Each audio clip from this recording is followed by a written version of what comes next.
یہ افسوسناک ہے کہ امیر المومنین جو ہر جنگ میں علمبردار تھے، ہر جنگ کے فاتح تھے، ان کو ایک عام سپاہی کی صورت میں بیان کیا گیا۔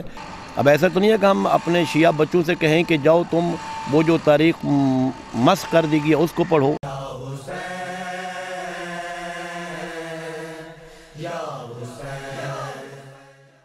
بسم اللہ الرحمن الرحیم۔ مومنین اکرام، جیسے کہ آپ جانتے ہیں کہ حکومت کی طرف سے یکساں نصاب تعلیم کے حوالے سے اعلان کیا گیا اور آج اور کل میں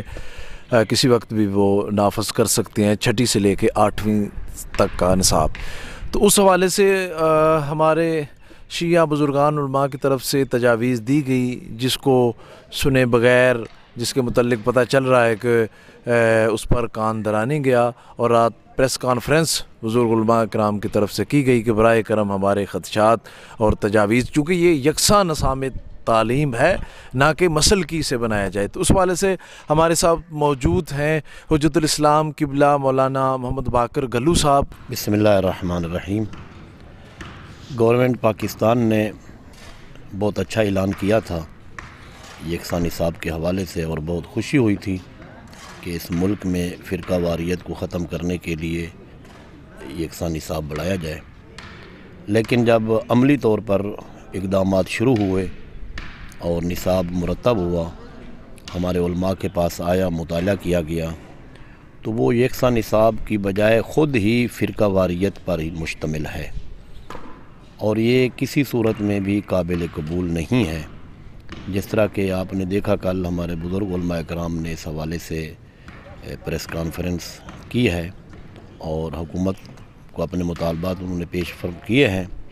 ہمیں امید ہے کہ حکومت اور مقتدر ادارے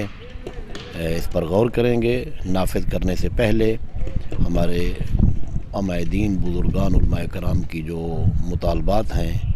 ان کو انشاءاللہ وہ پورا کریں گے۔ اگر نہیں کریں گے یہ پھر مسئلے کی بنیاد پر نصاب مرتب ہوا ہے، جس میں اہل بیت علیہ السلام کو نظر انداز کیا گیا، امیر المومنین حضرت علی علیہ السلام کی خدمات جو تاریخ نے مسلم بیان کی ہیں، جتنے بھی احزاب اور جنگیں تھیں ان کو نظر انداز کیا گیا، کربلا کو نظر انداز کیا گیا، اور پھر کچھ چیزوں کو تاریخ مسخ کر کے اضافہ کیا گیا۔ مثلا درود شریف ہے، ہمیں کہیں بھی کسی مستند اہل سنت کی کتاب سے ثابت کر کے دکھائیں کہ آج سے کچھ عرصہ پہلے تک درود شریف میں صحابہ کرام ہوں۔ صحابہ کرام محترم ہیں، ان کا احترام ہے، دین میں خدمات ہیں ان کی، لیکن درود شریف تو وہی رہنا چاہیے جو پیغمبر کے دور میں تھا، درود شریف تو وہی ہونا چاہیے جو خلفاء کے دور میں تھا۔ تو درود شریف میں اضافہ کرنا، یہ منمانی کرنا دین ان کی مرضی کا نہیں ہے، دین خدا اور پیغمبر کی مرضی کا ہے۔ تو بہرحال اس طرح کے خدشات اگر ہسٹری سے مولا علی علیہ السلام جنگ بدر، احد، خندق سے بہادری، شجاعت حیدر کرار کو نکال دیا جائے، واقعہ کربلا اسلامی تاریخ سے نکال دیا جائے، اس حوالے سے اور ایسے چیزیں ڈالی جا رہی ہیں جس سے کہ تفرقہ بازی اور مسل کی انداز بن رہا ہے، تو اس حوالے سے تو یہ نہیں ہونا چاہیے۔ یہ اصلاً قابل قبول ہی نہیں ہے، اس لیے کہ تاریخ آپ دیکھیں، کوئی جنگ بھی امیر المومنین کے بغیر فتح نہیں ہوئی، کامیابی نہیں ملی۔ جنگ خیبر کو دیکھیں، جنگ خندق کو دیکھیں، اور پھر اہل سنت کی معتبر کتابیں بھری ہوئی ہیں امیر المومنین کی خدمات، اور امیر المومنین کی تلوار کے زور پر ہی جنگیں ہمیں کامیابیاں ملی ہیں مسلمانوں کو۔ آپ پہلی جنگ دیکھیں مسلمانوں کی، جنگ بدر، تمام مورخین نے لکھا کہ 70 افراد کفار میں قتل ہوئے، ان میں سے 35 کافر فقط امیر المومنین نے مارے، اور باقی جو 35 مارے گئے ان کے مارنے میں بھی حضرت علی شریک اور شامل تھے۔ تو یہ تو